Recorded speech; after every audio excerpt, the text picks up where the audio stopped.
ভাইয়েরা, কি অবস্থা? সকলে কেমন আছো? আশা করি সকলে অনেক ভালো আছো। তো তোমরা ইতিমধ্যেই জেনে গিয়েছো তোমাদের এসএসসি পরীক্ষার রেজাল্ট অলরেডি দিয়ে দিয়েছে এবং তোমাদের পরীক্ষা শুরু হবে আগামী 14ই মার্চ থেকে।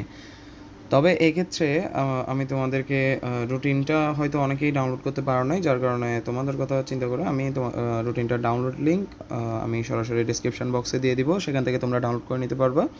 তো এসএসসি 27 ব্যাচ, তোমাদের আমি যে বিষয়গুলো একটু আমার দৃষ্টিকোণ থেকে মনে হয়েছে যে তোমাদের এখন থেকে সতর্ক করে দেওয়া দরকার। দেখো, তোমাদের পরীক্ষার আরও অনেকটা সময় বাকি ধরতে গেলে।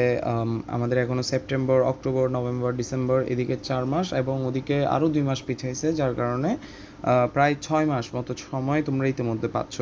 তো আমরা জানি যে স্টুডেন্ট বর্তমানে সবাই ডিস্ট্র্যাক্টেড, যার কারণে পড়াশোনা অনেকেই করে নাই, এটা স্বাভাবিক। তবে এখনও হাতে যথেষ্ট পরিমাণ সময় রয়েছে, যার কারণে আমাদের উচিত এখন থেকে পড়াশোনা শুরু করা।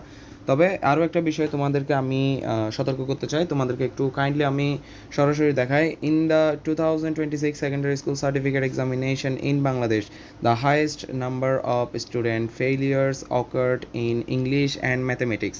তুমি একদম ক্লিয়ারলি দেখতে পাচ্ছ, আমি সরাসরি গুগল থেকে এটা দেখাচ্ছি যে তোমাদের বিগত বছর যেভাবে খারাপ একটা রেজাল্ট হয়েছিল, প্রায় 7 লক্ষ স্টুডেন্ট ফেল করছে, যার মধ্যে majority of the students English এবং ম্যাথের মধ্যে ফেল করছে। তুমি ঠিকই শুনছো, ইংলিশ এবং ম্যাথের মধ্যে ফেল করছে।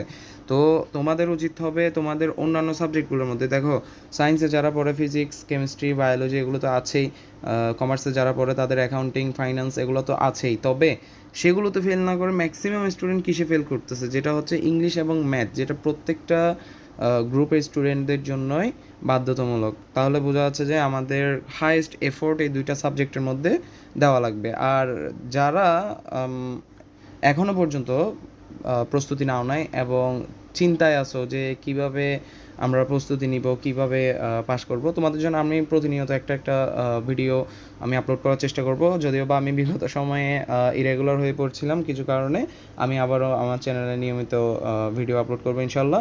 তোমাদের জন্য সর্বোচ্চটুকু চেষ্টা করব তোমাদের পরীক্ষা পর্যন্ত ইনশাল্লাহ। এবং তোমাদের জন্য অলরেডি আমি একটা ঘোষণা আমার ইউটিউব চ্যানেলের ব্যানারেই দেখতে পারবা যে যারা একটু দুর্বল টাইপের স্টুডেন্টস আছো বা খুব একটা বুঝো না পড়া, তারা যারা অল্প পড়ে পাশ করতে চাচ্ছ, তাদের জন্য আমি একটা স্বল্প টাকায়, খুবই অতি নগণ্য একটা টাকার মধ্যে আমি একটা কোর্স রেডি করছি, যেটা হচ্ছে 100% শিওর পাস কোর্স, যেটা প্রথমত ম্যাথের জন্য আসবে। এবং এখানে মাত্র অল্প কিছু মানে অধ্যায় আমরা এখানে শেষ করব এবং যার মাধ্যমে আমরা পাশ করার চেষ্টা করব ইনশাল্লাহ, অবশ্যই পাশ করব। এবং সেই সাথে দেখিয়ে দেওয়া হবে কিভাবে আমরা কোন স্ট্র্যাটেজি ফলো করে আমরা পরীক্ষায় পাশ করব, সেটাও দেখিয়ে দেওয়া হবে। তো ততক্ষণ পর্যন্ত আমাদের সাথেই থাকবা। এবং সেই সাথে এসএসসি 27 যে কোনো প্রশ্ন তোমাদের থাকলে কমেন্ট বক্সে দিতে পারো, এবং তোমাদের সকল সাহায্য করার জন্য আমি ইনশাল্লাহ প্রতিনিয়ত ভিডিও এবং আপডেটগুলো নিয়ে আসতে থাকবো। তো ধন্যবাদ। আজকের মতো তোমাদের এই সব বিষয়গুলো আমি একটু জানিয়ে রাখার জন্য চাইছিলাম, যাতে তোমরা সতর্ক হয়ে যাও এখন থেকে। তো পড়তে বসে যাও, পড়াশোনা করো, আশা করি তোমরা ভালো একটা রেজাল্ট ইনশাল্লাহ করবে। ধন্যবাদ সকলকে, ভালো থাকবা।